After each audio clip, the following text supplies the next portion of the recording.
Hi, hello, welcome back to JS Academy. Today we are going to discussing about the topic AI or Artificial Intelligence. എന്താണ് AI അല്ലെങ്കിൽ എന്താണ് artificial intelligence എന്നാണ് നമ്മൾ ഇന്ന് ഇവിടെ discuss ചെയ്യാനായിട്ട് പോകുന്നത്. നമ്മൾ AI എന്താണെന്ന് ചോദിച്ചിട്ടുണ്ടെങ്കിൽ നമ്മളെല്ലാം പെട്ടെന്ന് പറയും അല്ലേ, ഞങ്ങൾക്കറിയാം ആ ടേം AI എന്ന് പറയുന്ന ടേം നമുക്കറിയാം.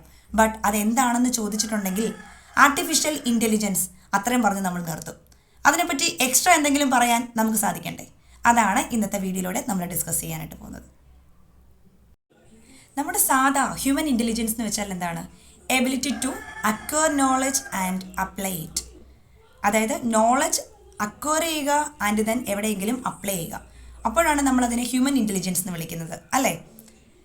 ഈ ഹ്യൂമൻ ഇൻ്റലിജൻസ് എന്ന് പറയുന്നത് നമ്മൾ വേറൊരു എക്സ്റ്റേണൽ ഡിവൈസസിലേക്കോ അതല്ലാന്നുണ്ടെങ്കിൽ ഒരു റോബോട്ടിലേക്കോ നമ്മൾ റെപ്ലിക്കേറ്റ് ചെയ്ത് കഴിയുമ്പോഴാണ് അതൊരു ആർട്ടിഫിഷ്യൽ ഇൻ്റലിജൻസ് ആയിട്ട് മാറുന്നത്. ആർട്ടിഫിഷ്യൽ ഇൻ്റലിജൻസിന് നമ്മളൊരു ഡെഫിനിഷൻ കൊടുക്കുകയാണെങ്കിൽ നമുക്ക് പറയാം, it is a technology which imitates the behaviour of a human being. മനുഷ്യനെ പോലെ ചിന്തിക്കാനും പ്രവർത്തിക്കാനും കഴിവുള്ള ഒരു ടെക്നോളജിയാണ് AI എന്ന് പറയുന്നത്.